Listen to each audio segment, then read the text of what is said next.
Really a pain in the ass to deal with, and it isn't really anything that you're going to cure overnight, but you can make it instantly better by doing a few things. One, before the storm is coming, miss that dog down, because a lot of studies have shown that dogs that have a static charge on them, they tend to like freak out. So take that static charge away by misting the dog with a mister. And the other thing is, when your dog tries to get up next to you, don't let it do that. Don't ever let a dog do that under any circumstance. Like, look for you. A lot of owners will be like, "Oh, look, the dog's afraid. It's looking for me to protect it. That's a good thing." No, it's not a good thing.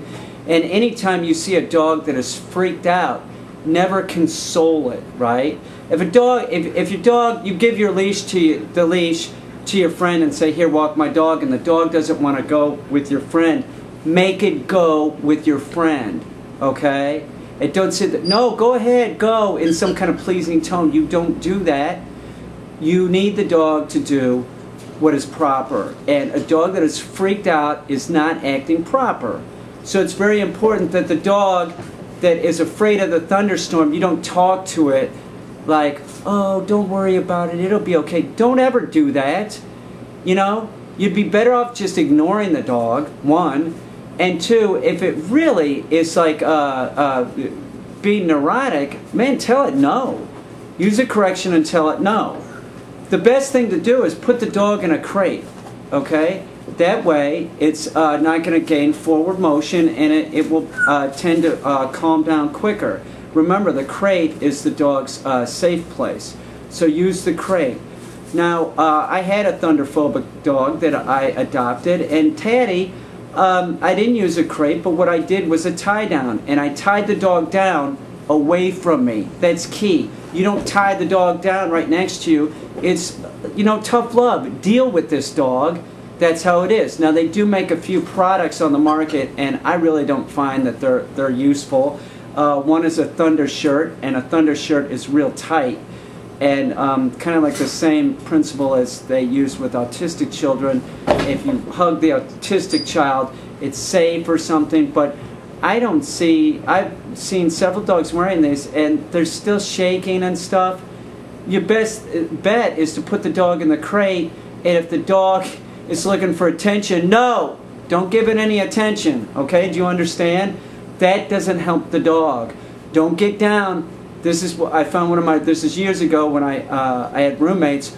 I come in, there's a thunderstorm, and one of my stupid roommates was down on the ground with their arm around Taddy, petting her, like, "Oh, it'll be okay." And I said, "What the hell are you doing?"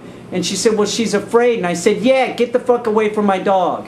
So make sure and do not use any type of pleasing tone. The dog needs to know what it's doing is improper, and that's the only way your dog will get better. Okay?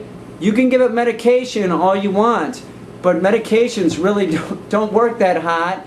What works is training and telling the dog when it's screwing up. And if its body language, right, is like that, you need to tell it it's screwing up. And it's tough when you see your golden retriever climbing behind the couch because it's terrified.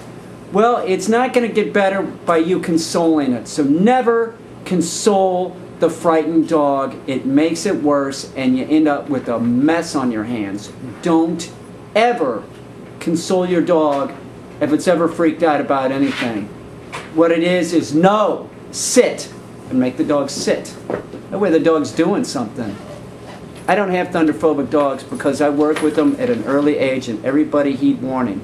If you do this, you won't have any problem. Work with your dog so that the dog doesn't get sound phobias. Start out when they're puppies, getting it used to loud noises and such, and you won't have any problems. If you don't do this, and you end up with a thunderphobic dog, you only have yourself to blame.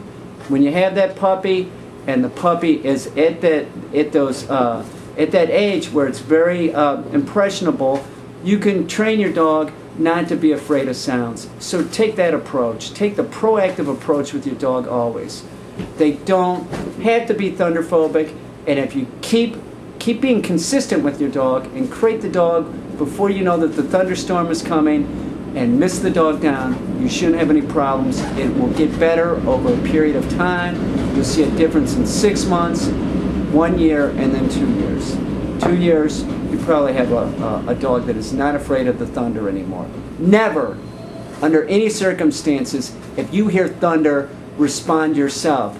Don't jump up like you're afraid. Your dog will pick up on it. It's a natural occurring thing. Anything that's naturally occurring, like thunder and rain, your dog should not be afraid of it.